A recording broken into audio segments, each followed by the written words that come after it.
All right, and we are happy to have in Jessica Kleinschmidt, writer for Cut 4 on MLB.com. Jessica, thank you for taking the time out of your busy schedule to come on with us. Oh, yeah, thanks for having me. I haven't done a podcast in a while. Actually, it's only been a week, but I'm used to doing way more. It's the off-season, though, so it kind of feels awkward that, not many people want you on until, spring training rolls around. So I'm very much happy to be here. Yeah, right on. With this time of the year, usually football dominates the podcast, but we like to give our listeners a little bit of everything. So I figured we'd chat a little diamond and see what the hot stove's cooking up lately. Perfect. All right, well, let's jump right into it. The first, obviously, the big splash that everybody's talking about in the baseball world was the Giancarlo Stanton acquisition. And that's still kind of ringing through to a lot of the conversations around the water cooler. But let's get your opinion on it. And my first thought was, you got Stanton, you got Judge, you got Sanchez. Is Aaron Boone ready for this job?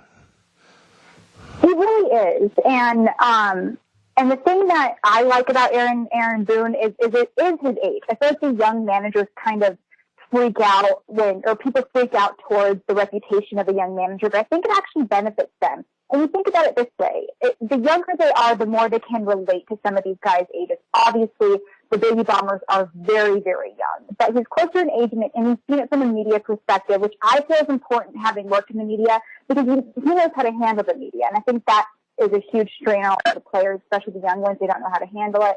And he's done his own analyzing of these guys, too.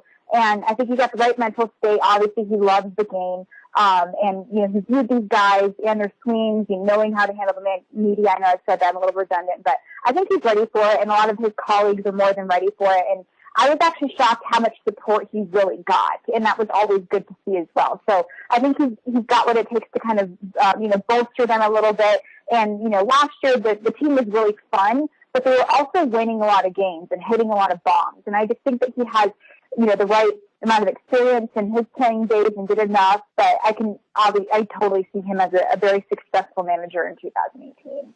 Yeah, and that's what many people said, was that Girardi kind of couldn't relate to this team, and that's why it was, to an outsider, it's so surprising that, you're one game away from the World Series and, your manager's not around next year. So I think Aaron Boone, you're right, could be a viable candidate for this job because of all the reasons you mentioned. But, we talked about it on our podcast, and I know it's obviously goes against everything in baseball lineup, cliche, but we talked about splitting these guys up. I mean, Sanchez, Judge, and Stanton are probably going to be your 3, 4, and 5 hitters. But what are the thoughts of maybe splitting these guys up in the tiers of the lineup to almost essentially create an insurmountable, challenge for pitchers? Every 3 batters, you've got one of these prolific profile hitters. Is that just out of the sorts to what purists would say? Yeah, and I mean, it's going to be an interesting dynamic, and you mentioned all the power, and you're not even thinking about, the Didi Gregoriuses of the world, or, Greg Bird had a fantastic season. So MLB.com recently talked to Brian Cashman, and the main question was, of course, how are they going to utilize Stanton and Judge when it came to that outfield and designated hitter position? The moment somebody of power lands in the AL, their career is extended, the confidence is boosted, everything is good. So it's going to benefit them in a way where they could actually be used in both positions, and they can get both somewhat of an off day if there was an aspect where there's too much going on. Maybe there's Aaron Judge isn't feeling right, his confidence isn't up, and you can kind of take a step back and be like, you know what, all I'm going to do is hit today, and I'll have Stanton run the outfield, but we're both going to get it back. And he's hoping between the two of them, they can have up just between those two, not even mentioning Sanchez or Gregorius or Bird. They can have up to 10 at-bats a day on one of those crazy games, if it were, one of those scenarios. And if they hit a home run each time, boom, that's a 10-run home run game, or 10-run game. So that's something to look at. And, you have the addition, you're like I mentioned, you're not even adding the Sanchez into the equation, or the Didi Gregorius into the equation. And so that's always something to think about as well. Not to mention Clint Frazier, who wasn't traded because you were worried that he was going to go to Houston if the Yankees got Cole. And he was, obviously very excited to be stuck with the Yankees. And you're not even thinking about him. And the great, the minor system is fabulous as well. So you're thinking about from those aspects, it's going to be awesome. Even if one guy doesn't play that game, there's still so much power in that lineup. And Stanton is so happy to be done with the Marlins, and that's just going to be a great mentality there. And you saw him talking about that during the winter meetings, and to see him open up, which I'm loving that the players are doing. They're being so much more open and outspoken. And I think that's super important. And to know what was really going on with the Marlins and to see how pissed off he really was great to see, because we were all kind of in the dark. We had no idea the Yankees were talking to Stanton. We really thought he was going to end up in St. Louis. And obviously that didn't work out. So it was just a great overall scenario for him to get away from the negativity and the rebuilding process that was the Marlins, because he really genuinely was Mr. Miami, and we loved seeing him there, and he loved it there. But then once things weren't going at the direction where he was promised, you're kind of like, okay, now I understand why he's with the Yankees. So overall, beyond the power, I'm just happy he's with the Yankees. Yeah, and you talk about the Yankees and the Marlins and kind of that whole, it almost came out of left field, even though we all know with the farm system and the checkbook, you know, the Yankees are players with every free agent or every trade acquisition that's possible. So, I mean, let's talk about that. I mean, with Miami and Jeter and New York and, you know, the connection, to the outsider looking in, it seemed a little bit skeptical because obviously, you know, we know what Jeter did for 20 years in New York, but, I mean, Dan Le Batard kind of said it best when he said, you know, we feel like as a city we got kind of robbed. I mean, what are your thoughts on that, Manfred's decision to defend Miami, and do you think there was any kind of, skepticism in your mind in that whole, in this whole circle of just, controversy, if you want to call it that, or conspiracy? Yeah, and I think Rob Manfred did a beautiful job of defending not only himself, but MLB and Derek Jeter. I think he did a beautiful job of being like, you know what, I'm the commissioner, I'm going to defend Major League Baseball. And Dan Le Batard is a joke, first of all. Like, he only cares about Miami baseball and nothing else with the MLB. And that's one of my biggest pet peeves. All of a sudden people give a crap about baseball when they've been up football gas the entire time. And it's like, okay, well, you only care because you're from that area and you don't know what you're talking about. But I do appreciate Le Batard kind of going off to kind of highlight what's going on. But I think, Manfred defended himself as much as he could. So he denied any knowledge of the Marlins' plans with Jeter. And we don't know what 100% what happened. And that stems from everything. We are not there behind the scenes, so we don't know. With Jeter at the forefront of it all. But the open meeting, I think it was like their Hall of Fame, not the Hall of Fame, the City Hall, with people talking to them and season ticket holders being pissed off about what was going on. It was just an interesting dynamic because I know Jeter lost a lot of respect for people. So I don't really have much else to say about it, only because I just don't know how I feel about it quite yet. You'd think somebody that had all those years playing would understand, which I thought he would. So it could be like an evil genius thing, but I would be very surprised if Jeter was shocked by the amount of people who want to leave the Marlins. And beyond that, when we're watching it, we're like, the one person who you weren't really hearing from was like Justin Bour, right? He wasn't really complaining about anything, but the next thing you know, when it came to the arbitration talks, he was highlighted. And there was, the arbitration deadline came and went, and Justin Bour and two others are heading towards arbitration hearings. So I was kind of thinking, wow, beyond just these guys thinking that this team is kind of a joke, they think that they're worth more. And I agree. I think Bour is a fabulous player. I think a lot of those guys are fabulous players. And if they have the balls to kind of say, I don't want to play here, I think that's great. But I'm a little bit concerned about if Jeter kind of knows what he's doing or if he's just trying to develop an ego or what the deal is. But I do respect him for sitting in front of all those people at City Hall and being like, hey, this is what's going on. And this is what's happening, and having Martinez yell at him and season ticket holders yell at him is all part of the gig, and I appreciate that. But it just also kind of felt like, dude, you all people know what it's like to play on a team, but like you've also only been a Yankee, so you don't know what it's like what these guys are going through. You were kind of set in stone to be with one team forever, and you didn't have to worry about where am I going to go next because that's who you were. So it was just a weird dynamic, and I know he's part of it, but it's just it genuinely pissed me off from a kind of showboaty perspective, but it just kind of is what it is at this point. Yeah, I can see the mindset of what Jeter's going through, and it's his first day in the front office. I will say there's one thing you and I do agree upon, and that is Le Batard is a joke, so kudos to you on that one. Yeah, he is. I feel you on that one. Let's talk about the rest of the guys that are still there. Obviously, Gordon's gone, Ozuna's gone, Stanton's gone. You talk about Justin Bour and his arbitration hearing. I mean, in my opinion, I think his case right there is, hey, look, I didn't sign up for a rebuild. I thought we were already building. I think, does that help him in his arbitration case to get more money? If he's saying, look, if I'm going to be here, it needs to be worth my time to be here.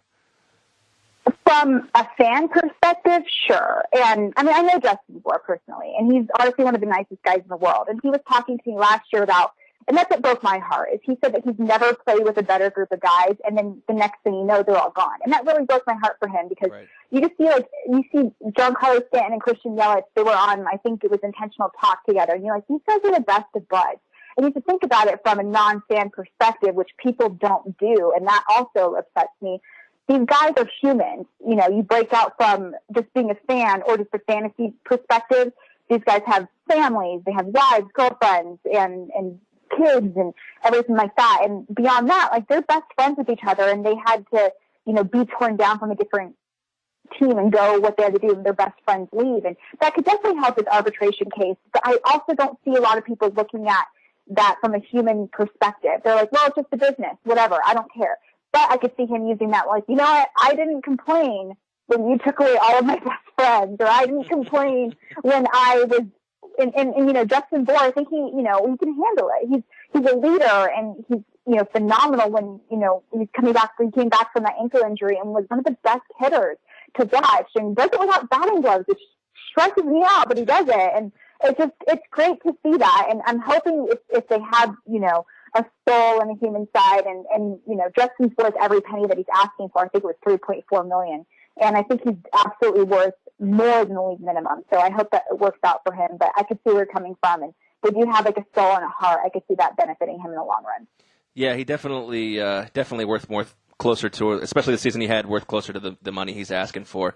Yeah. Two of the young guys on there, I mean, they were all pretty much young guys, but JT Realmuto and Christian Yelich are these kind of guys that are sitting in limbo right now, because I think their value at this point is never going to be higher in Jeter's eyes, unless they just come out and have Giancarlo seasons this year. But what are the odds that, you know, those two are on the Marlins opening day roster? It's tough, and you mentioned Yelich isn't going to be any more, you know, I guess, like, as far as a sexy name goes, than he is now, and he just is genuinely heartbroken, and he didn't sign up for that either. And, you know, he got a huge contract, you know, not too long ago. But you also have to look at the free agent market and who's up for grabs. JD Martinez is asking like $1 million quadrillion, and he's not blinking with the Red Sox. The Red Sox aren't blinking either. And it's like, who's going to be the more stubborn or the less stubborn one? So that's the thing about this season. And the reason why I think the hot still wasn't so hot was the amount of money people want, and there's all those 2-year contracts that people are being obsessed with. People aren't doing a 1-year contract, which I think is fabulous and it's wonderful. It means there's a little bit more value behind having you for 162 games and I'm done with you. But there's so many, you know, there were so many big names that were kind of in limbo, and then obviously the arbitration stuff happened, and that stresses everybody out. So I think with Yelich, I don't know. I really absolutely don't know. And that could go either way. Because he's certainly worth a lot, but you also just figure out, like, what are teams looking for, and teams need a lot of offensive help. But then, if you're a National League team, you can't only have you for a DH position or just to hit and stuff like that. So I think Yelich is my big question mark. He deserves to be at a place where they'll respect him, and I think the Miami Marlins respect him. The fans do, but I think he kind of wants to have a place where he's like, I want to win a championship, and I love players like that, because a lot of times you ask, would you rather make these players get asked, would you rather make the Hall of Fame, which is a very individualistic accomplishment, or would you rather win a World Series? Most of the time they're going to say World Series, which is great because that means they want to be a part of a winning team. And I think he just wants to be a part of a winning team, and he's at that age where he's not young, he's not old, he's kind of like, you know, I've had a few fun seasons underneath my belt, let's do something, let's be serious. And you see big names like Stanton going to the Yankees and Cole going to the Astros. Verlander went to the Astros, won a World Series, and all these things are happening. And he's like, why not me? And I think that's a very awesome question for him to ask, because it's true. Why not him? So we'll see what happens, but he's definitely a big question mark for me, for sure.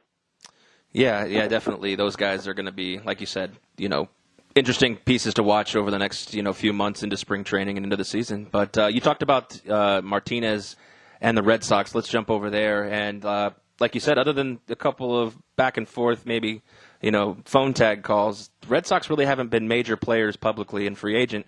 And as a Red Sox fan, I think they need a bat and a couple of back-end starters Is this expected for you, or are you just kind of waiting for that other shoe to drop and there's going to be a huge name that just comes out? I mean, it could be JD, but is there anything that you've been hearing, seeing, or looking at that's probably going to be a big splash for the Red Sox? Unfortunately, no. And their big objective heading into the season was, of course, revamping their offense. But I think you could say that it's a redundant statement for frickin' every team. You need more bats. Duh, that causes more runs. Like, hello. And it's that major waiting game for that big name being JD Martinez. The offers were made, but according to John Heyman, he was kind of telling the story where JD Martinez was made the offer, but he's just kind of sitting there. He's not blinking. He's talking to his agent, and he's a very stubborn agent. I think it's fabulous, but they're both in limbo, and it's just kind of like two people who want to break up with each other, but nobody has the balls to do it, and they're just going to kind of be suffering throughout the entire thing. But eventually, you have a deadline, dude. What do you want to do? To be a free agent for the rest of your life, or but then on the flip side, can they afford him? And I think you can afford him, but you also kind of want to see what else they can do.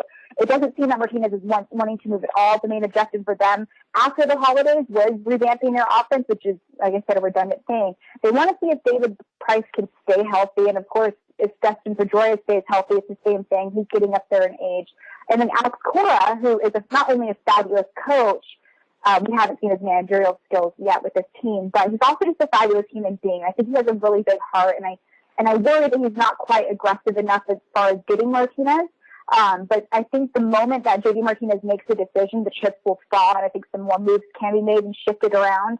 But, beyond that, obviously their pitching is going to be great once they have David Price, and they have a really good outfield, obviously. It's such a fabulous outfield, and they're not being taped showering and everything else. And so, as in regards to that, but I think once they concentrate on the after effects of JD Martinez, I think things will kind of fall into place. All right. Well, say Martinez doesn't end up in Boston. The other talks have been a couple of players. First, notably, obviously, is Manny Machado, and let's be honest. I mean, with all of the animosity between Machado and the city of Boston and the Red Sox team, I mean, is this a realistic play for the Red Sox? I don't know. I feel like when it comes to Boston's fans, they're the most intense fans in the world, right up there with St. Louis Cardinal fans.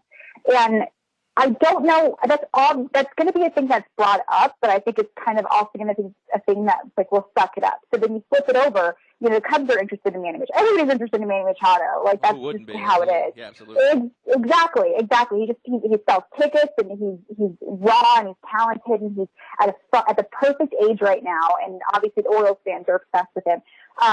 But I don't think that's going to be the end scenario when it comes to him. But if you're wanting to have an addition of JD Martinez and there's Manny Machado, they're kind of knocking on your door. That's a really stressful environment to be in. Do you want to spend all this money on JD Martinez and hope for the best? And knowing that it's an AL team, so I can see JD Martinez eventually, I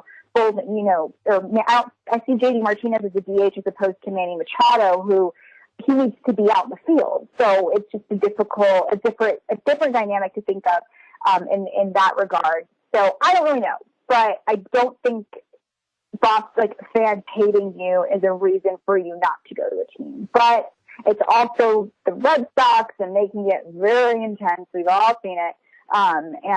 But if you can handle Red Sox fans, I think you could kind of handle anything in life. Yeah, that's probably true. You talked about DH, and obviously there's a big hole since Ortiz left as far as swinging the bat. No one's really stepped up in Boston, but there's been rumors that Theo might give Schwarber over to the Red Sox. Anything to that? So the Kyle Schwarber rumor got hot around the beginning, mid-December, and it seems like it kind of died out after that. Schwarber was just at CubsCon, so it seems like if you're going to show up and hang out with fans, you're probably going to be with the Chicago. I mean, who knows? I mean, baseball's weird that way. I've personally always seen Schwarber on an AL team. If you watch him play defense, okay, I love Kyle Schwarber to Reese's Pieces. Love him to Reese's Pieces.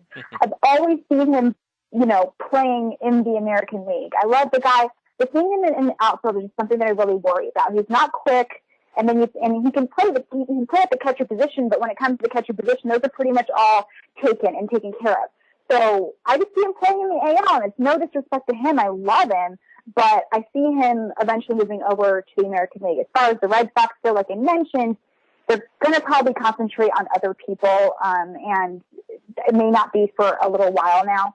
But I ultimately see him on an American League team, but it may not be for a couple of years down the road, maybe when he's more towards like Albert Pujols' age, not that old, but like going towards that age. Sure. It'll happen. But I don't see him as a defensive player at all. And, when you talk, but then also you think about it, if he wants to make the Hall of Fame and you have all these Hall of Fame voters who are really weird about the DH position, and all of that, it just kind of turns your mentality upside down. But we'll see what happens. I think he'll ultimately end up in the AL. Yeah, I think that's a smart move for him if he can, like you said, get past the whole Hall of Fame mindset. And that's the thing. Why are people so pissed off at the DH position when it makes their favorite players continue playing? David Ortiz, hello, you're welcome. It's one of the most electrifying players to watch. I totally used the Rock reference just then, but it's whatever. And when you think about that, exactly. So you're thinking about that. You get to continue watching Albert Pujols play. Like, you're welcome. I don't understand it. So when you have that position, you get to watch a guy like Kyle Schwarber, who may not be the guy who's like blowing up Twitter and doing all these cute, adorable things. But the Cubs fans love him and baseball fans love him. I don't know why there's so much negativity around it.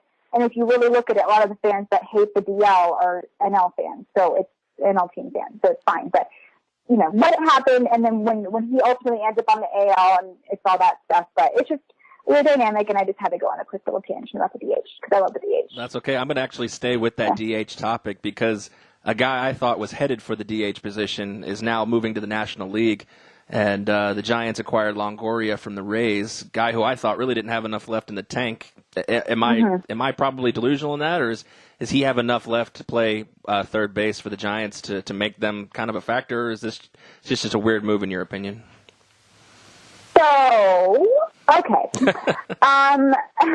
He has fire in his eyes, but I think he was frustrated with the Rays. And, the Giants also they were starting for a third baseman. So why not go to a team where not only is the team, supposed to be winning games minus and really MLB lowest, record last year. But you can go to San Francisco. They're at that age, that family, where they can kind of pick and choose where he somewhat wants to go. So I still think he has a fire in his eyes, even though the team is bad last season. They can only go up from there, and they did need a third baseman. The approach of the game is something that was highlighted, so I can see him doing well. I just don't know how he's going to react to that ballpark factor, because that ballpark is favored towards pitchers. And if you're kind of declining as far as your offensive capabilities go, that's not going to be great going towards a field where you have to worry about the weather. You have to worry about the what is it called? Like the sea breeze, whatever the hell they call it. People get all weird about that. Sea breeze, that's a thing. Yeah. That's a thing. Yeah, so is that. Or it's like the ocean line. I don't even know what it's called, but people call it that, and they worry about that. And pitchers don't take advantage of the ballpark as far as the pitcher's park goes. You can't really tell, and Mr. Jeff Samardzija, but it's kind of one of those, whatever. So I think if he's got the right mentality, and that's what a lot of the front office guys were saying, he's a great rocker and guy. He's built, and I think he has more of the fire in his eyes. But with a team like that, they need to concentrate more on their bullpen and the pitching. The Giants need Melanson to get back into his gear to make that bullpen.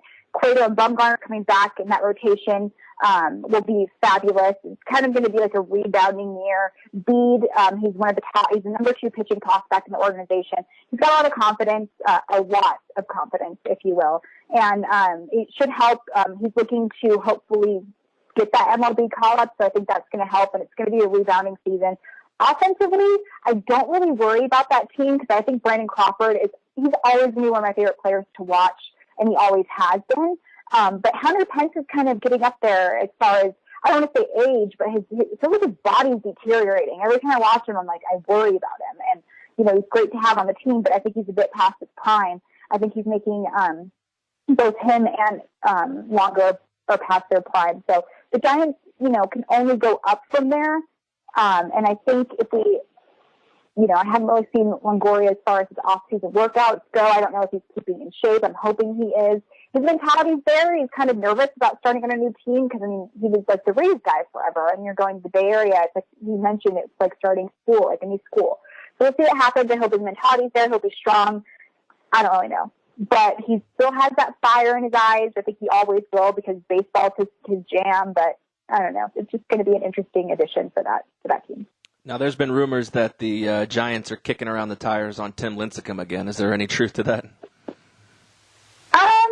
You know, Tim Lincecum's one of my favorite people in the whole wide world. I interviewed him 2 years ago, and he was honestly one of the nicest guys in the world. So he could, you know, have a 25 ERA, and I would still cheer him on. But I haven't heard any rumors about that. And unfortunately, the thing that I hate about people approaching Tim Lincecum, I don't want people to put him on their roster because it's going to sell tickets. I want them to truly believe in him. And, you know, I witnessed him in AAA, and then I went to go visit an A's game, and it was his first game back from that minor league rehab, and he didn't do well at all. And I want what's best for him, and he loves the game, and he still has that, you know, that young heart about going towards it. I didn't hear any rumors about the Giants, but I worry if they do bring him back, it would just be like the storyline, the adorable, oh my God, it's so cute. He won all these World Series and Cy Youngs. And it's like, okay, well, do you freaking believe in the guy, or do you just want to sell tickets? You know, do you think it's cute? Because all these chicks have crushes on him, like whatever. Just actually, do you think that he can do it? And that's what I worry about. So we'll see. I haven't heard any of the rumors about what team could be interested in him in regards to the fact that you take the sexy name of Tim Lincecum away. I don't really know who would need him. But a Giants reunion is always a great storyline, but I think that's where it stops. Well, I'm looking at pictures right now, and the dude looks jacked. So if you're talking, oh my God, talking about signing the sexy. Yeah, he looks like he took a bag of meat or like a trash bag and stuffed it with meat, and you put like a tank top over it, and there's Tim Lincecum. Big time Timmy Jim just got bigger, so. Yes. Well, let's talk about the team he used to play for, not the Giants, but the Angels, and that whole thing with the you're going to have to say his name because I'm going to butcher it, with the craze over the Japanese player. I'm going to go with Ohtani. Is that correct? Yeah, it's Shohei Ohtani. He did perfect. Shohei Ohtani. Well, that whole thing, I mean, obviously everybody thought the Mariners would get him, but he ended up in Los Angeles with the Angels, and he's a pitcher, he's an outfielder, he's a baseball extraordinaire, but let's be realistic now. What are the expectations, and how do you see Los Angeles utilizing this player this season? So it's kind of like the Judge and Giancarlo Stanton scenario, because we do have that DH position that we're #blessed over. So Billy Epler's main objective, shocker, during the offseason was to improve offense. So yes, Ohtani's behind that. He can pitch, he can hit, he can probably nurse babies. Who the hell knows? But at the addition, you have to remember, they also got Zach Kozar and Kinsler. So that's going to help too. People forget these guys can actually hit the ball as well. Last year, they were ranked 11th in their league in regards to on-base percentage and runs scored. So you take away the fact that everybody needs offense. You look at the numbers, they really needed the offensive help. So they needed the revamp. But they also had Cole Calhoun, one of my favorite players to watch, and people tend to forget about him because he's often in Mike Trout's shadow. The main question mark was how they utilize Ohtani, because he can pitch, he can hit, and when he's used at the DH position, that's going to be kind of benefiting. But if Albert gets injured and can only hit, what will happen then? And he's not pitching, whatever. So you need to find a way to kind of divide those bats. And Mario Guardado of MLB.com did this projected lineup, and it looks so damn good. They have Kinsler hitting leadoff. I think Mike Trout was behind him. And then Trout, and then Pujols in the cleanup spot, then Calhoun and Kozar. So when you put it all in a lineup, that's going to look awesome. So you're bringing Ohtani into all of this, and that's great. So offensive-wise, I think they're going to be fine. But you also have to think about, if you look at it from a football perspective, would you want somebody running on both offense and defense? And, you have a Booty Miles who could probably do it, but then halfway through the game, quarter through the game, their body's going to be over it. Doesn't matter how athletic you are. And I know it's just baseball and it's, quote, boring to some of y'all, but it's still going to wear on your body. So it'll be interesting to see what they do. I know they're going to be smart about it because of who Ohtani is. He's young, but he can only survive so much. And He did have that surgery, but it's kind of like the situation where everybody has that surgery if you pitched, or not surgery, but like the arm injury. It'll be interesting to see what they utilize with him and how they do it, but they're not as specific as they are, say for like Cashman was specifically with Aaron Judge and Giancarlo Stanton. So Ohtani in that lineup, I think they had him batting if the game started tomorrow. I think they had him batting like 6th or 7th. So if you have Ohtani batting 6th or 7th and the dude can hit, that's obviously showing us a pretty solid lineup. So that's going to be fun to watch. I think they're going to be great, and obviously Mike Trout's really excited about that. And I think it'll be good. And then the AL West, it's not like they have a bunch of competition minus the Astros, and obviously the Mariners after acquiring D. Gordon, and I love Mitch Haniger. I think he's great too. But it's an interesting division to watch, and I think they're actually going to be a team that you should really watch out for. Yeah, I can imagine if they run Ohtani into the ground at year one, that heads are going to roll. So I would imagine they're going to play this very carefully. But I still see kind of a pitching issue with them. And to me, is Mike Scioscia going to be? He's got to be on the hot seat this year with everything they've kind of given him. If this doesn't work out in year one, and to me it might be pitching issues, but is he going to be gone no matter what? Mike Scioscia's in the hot seat forever. I don't know what you're talking about. That's true. Yeah. He's literally always in the hot seat. And if you played musical chairs with him, you would just lose because he never wants to sit down. Or he would lose. He never wants to sit down. So I just always pictured him as an NL manager. I just feel like he's a small ball guy. I just always thought that would happen. But yeah, so I feel like after all of these things were made, Kozar, Kinsler, all these guys, and Ohtani, obviously, this is your last chance, dude. Either take these guys to the playoffs. I think if he doesn't honestly win a World Series, he'll probably get fired. But that's just because it's easier to fire one guy than 40 guys. So it's going to be an interesting dynamic, but you have a redundant season like you did last year, you should just start packing now. Yeah, no, I don't disagree with that because it seems that he's had so many chances and so many chances where he's had a strong team, they've come up just short. And to me, to be honest, I feel like they're almost wasting Mike Trout's formative years, and that's not going to go over well with the fans. So and Mike Trout's very humble, but you can't push his humbleness as far as give him a damn ring, please. Well, let's stay out west, switch to the NL, and talk about Wade Davis. He got a big deal for a reliever, for anybody really, but he got a really big deal in Colorado. Colorado went to the wild card last year. Is Davis kind of a final piece to start challenging L.A.? Yeah, I think they need to concentrate on pitching, but you have to remember, offensively, they're going to win a lot of their games at that home field, at Coors. I'm not saying Coors is taking steroids, it's not going to totally take you over, but when it comes to being the home pitcher, as far as that goes, that's a tough thing. To sign up for that takes a lot of balls. So I think, with that 3-year deal, you played 32 games for the Cubs last season, and it's definitely going to show the ballpark factor in him. It's definitely going to help. And I think the pitching is what they're the most worried about. They have great pitchers, and that people are going to concentrate on that ballpark factor. And their offensive capabilities are certainly there with Arenado, Story, obviously, I can't think of names because I don't know anything about baseball. You got Charlie Blackmon, all those guys. Charlie Blackmon, of course. Big names on the team. Offensively, I've never been worried about them. So once you bolster that pitching, I think they're going to be good. They're one of the few teams that wasn't their number one objective. And I think signing Wade Davis is certainly going to help them. So I think relievers are the new thing that people are getting excited about, and they definitely help a team. And it was a 3-year deal, so they definitely take it seriously. So I think that's definitely going to improve on them as far as, coming out of the bullpen goes. Talking with Jessica Kleinschmidt, writer for Cut 4 on MLB.com. And the newest addition or transaction, you'd say, that we've had since coming on is Gerrit Cole. I mean, this was kind of it seemed like for a week it was like, team's interested, team's not interested, team's ramping up interest, and now it's done deal. The Astros acquire him for 4 players, and the rich get richer almost, it seems like. I mean, what do we make of the Gerrit Cole trade? I think it's great for Cole, not only because that he's going to, a World Series champion team, but you're the best pitcher on the Pittsburgh Pirates, and now the pressure is going to be off of you.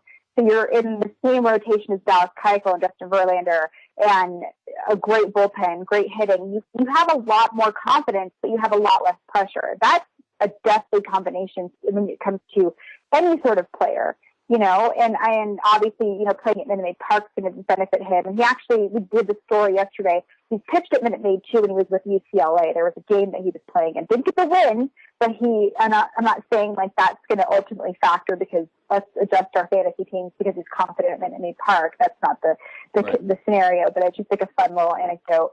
And I think the pressure is going to be off of him. He's obviously the guys are excited. I just wrote about it. Bregman went to social media about it. Lance McCullers is obviously excited.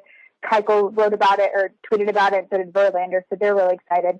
And that pitching is going to be phenomenal, and it's just great. And we obviously knew the hitting was there, and to kind of have that last piece to kind of even it all out and make it real is great. So who knows how they're going to perform next season, but it's going to be fun to watch. Absolutely, most definitely. And it makes it better for Cole to come into a new transition when all of his teammates are tweeting that they're happy. So and the Pittsburgh Pirates said he was a good locker guy, so I can't imagine anything bad coming from this.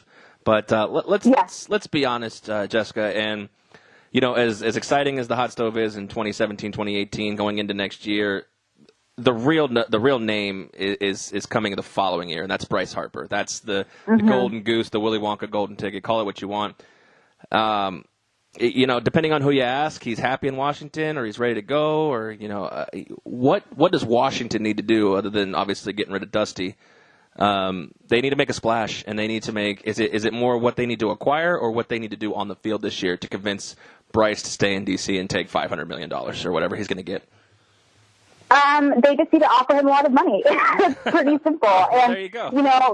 Beyond that, the Nationals obviously always have the ingredients what it takes to be a good team, but we don't know where Bryce Harper's mentality is at. And you think about it, the winter meetings are going to be in his hometown of Las Vegas. So he's going to be taken out to a lot of nice dinners. That's for sure. And you have to think about it that aspect. I think his confidence is going to be high. Everybody knows how much money he is worth, and people have that in the back of their mind.